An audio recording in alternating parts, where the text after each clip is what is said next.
Okay, it's been a while since we did one of these. Yeah, so it's a new year, it's a new decade, it's a new bunch of things. Okay, we're already a month into it at this point, but I wanted to do a video kind of about reflecting on 2019 a bit, and maybe a bit of 2018 as well. Because I read recently, I can't remember what the exact point of the article was about, but it was kind of like a kind of learning from your mistakes type thing, where it could be beneficial if everyone, had an honest look back at their 2019 and see where they could improve. So it's going to be a bit like some bad stuff and some good stuff, but I want it to be overall constructive. So let's have a go. So I'm going to start with the bad, or stuff that I regret or wasn't happy about in 2019, so that I can end the video on like a constructive good note. I keep forgetting this is like all uphill.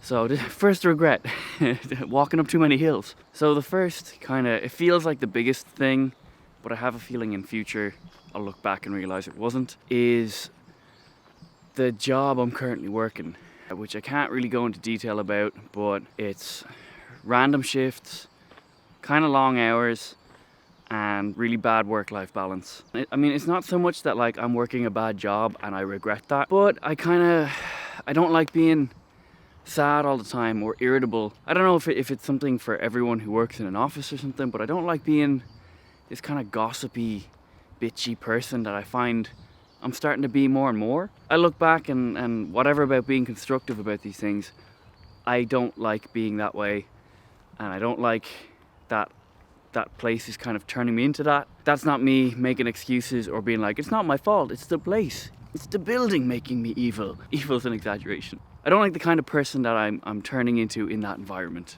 is what I'm trying to say. I don't like how my job is all I think about, and when I'm not in work, all I'm talking about is how much I don't like work, even though I'm not in work at that time, like on my days off and stuff. And when you kind of look at it that way, you can't help but think like, what a fucking waste of time. I could be talking about anything. I'd be talking about dinosaurs. That'd be far more beneficial. Being too invested in my job, I think, will be the closing statement there. So just because you're invested in something doesn't mean it's a good thing.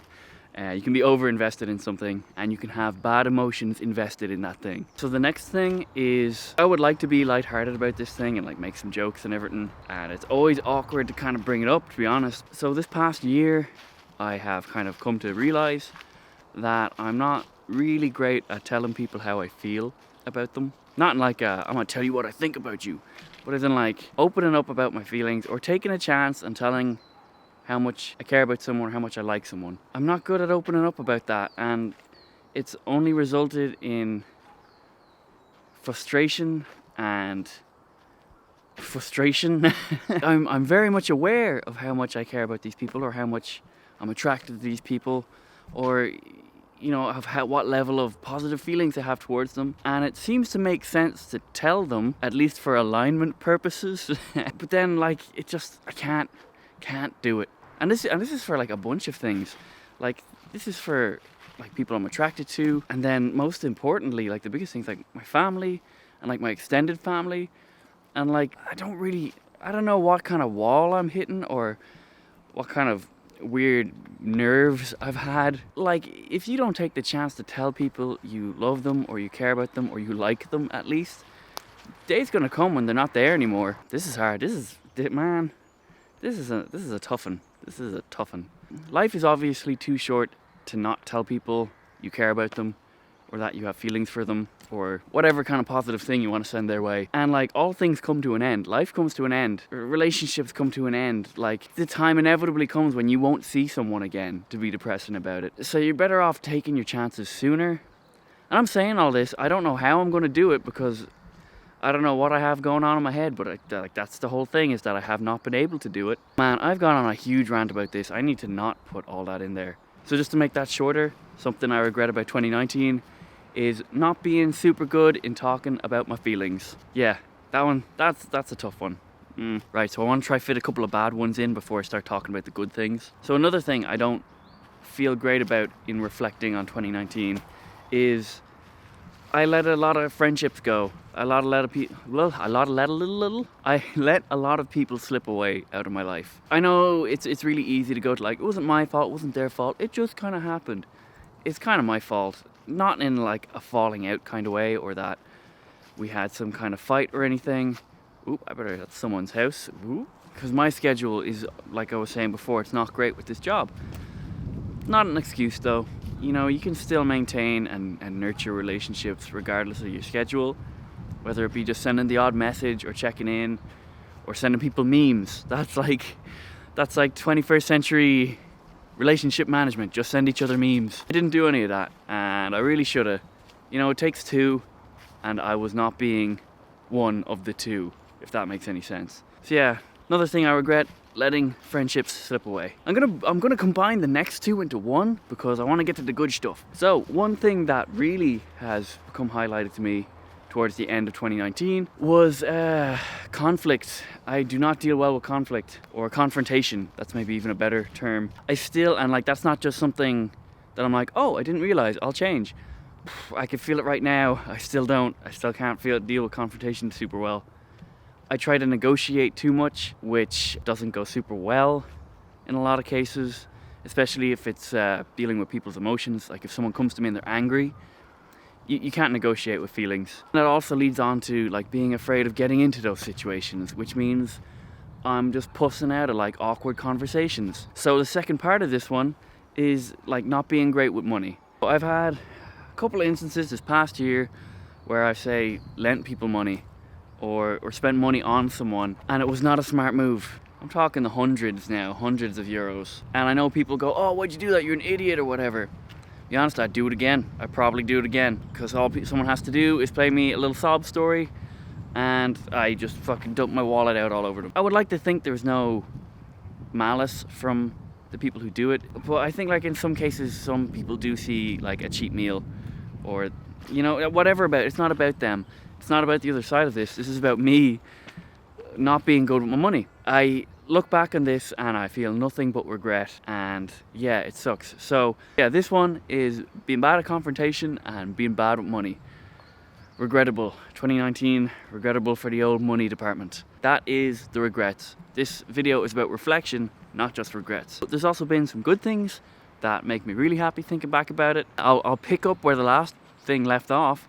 While I may not have been great with my money in a bunch of situations, I actually got a kind of a chunk saved up in the bank. It's not a huge amount, it's something, and it's more than I had before, so which means it's a step forward. Maybe it's not a huge leap forward, but it's something, and I feel good about it.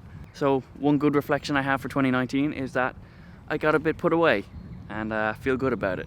So the next bit I want to put in, and I'm sure anyone who reflects on their 2019 or any year probably puts this thing in here. It doesn't make it any less valid though, but I met some really great people this year. I'm really glad to have met them, even if it was only for say a week at like Drachenfest or something, or a couple of days here, or maybe it was only recent. I'm just super happy when I think about it, that while I may get very lonely sometimes, and I may feel like because of my fucking hectic schedule I don't have a great work-life balance, that doesn't mean I am 100% alone 100% of the time. It's kind of really crap in some ways.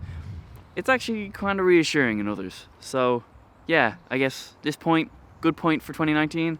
Met some fucking great people, and I'm very happy about that. The next thing, it's only a small point, but when I think about it, it makes me happy. And it's kind of commercial, right? So whatever, I'm blind, whatever, I'm a commercially orientated person sometimes, but I managed to put enough money together to build a really good editing PC, and I had enough left over from the build to invest in the Adobe Creative Suite, so I have some really good editing programs on it as well. It kind of feels like a limitation has been taken away, and that I have a bit more, I want to say creative freedom, but I need to learn how to use all this stuff now. So not yet, but the potential for creative freedom. Just to top that point off, got a good PC. And the last of the happy points, which, I mean, it's just, again, this is about reflection. It's not about achievements so much. But one thing I look back on for 2019 and I'm happy about and I'm glad of is that my immediate family and even my extended family, we're all safe. We all have like roofs over our heads. And this is I know this is very generic sounding, but when I think about it, I'm actually really relieved. We're very lucky. My family is safe, relatively content. While frustrated at the economy and the lack of jobs going out there, they're happy. And you can ask for more, but that's the minimum everyone should hope for. And I'm fortunate to have these people in my life, because like I was saying earlier, people can disappear like that.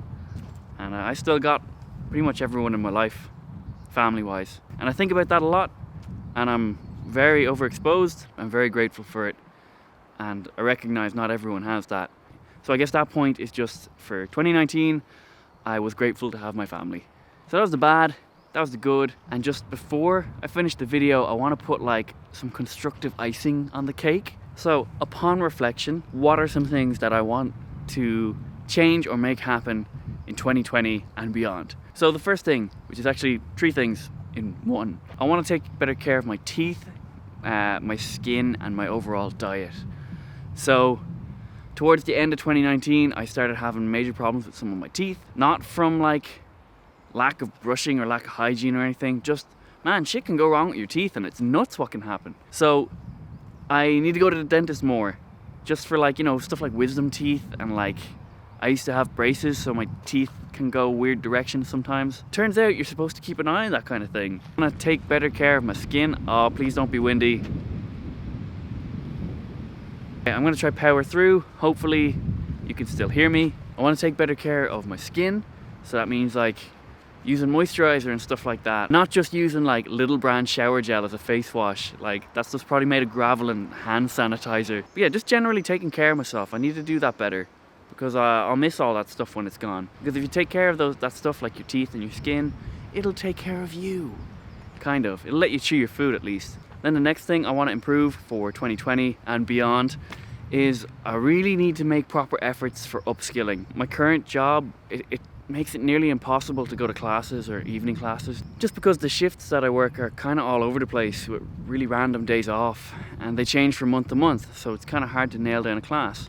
But I need to figure that out, and I'm determined to do that in the coming months. So that point, to make it short, is putting more efforts into upskilling. And then the next thing, I don't know, maybe it's a generic one, but I want to make more things, whether that be take more photographs or do more videos or whatever. Even if I never upload it or show it to anyone, I want to just be in the process of making something constantly. Because I kind of let the whole video making thing slide for a while there, and it was always on my mind, and I didn't like being that way. Something I want to do moving forward is make more things. And yeah, I guess just the last thing, referring back to one of my regrets, is I need to figure out how to be better at telling people how I feel. We'll put that one in the maybe pile for now, because that one's hard. But yeah, so that's my 2019 reflection. I'd be interested in hearing how all of your 2019s went, or if you've done the same thing, like reflected on what you liked or didn't like the past year. At the very least, maybe, what are your plans for improvement, or if you have any, or maybe you think plans are dumb. If you like this video, you can hit the like button down below. If you want to see more of my videos, you can hit the subscribe button. You can find me on Twitter and Facebook and all that stuff. But yeah, thank you for watching, and I will see you in the next one.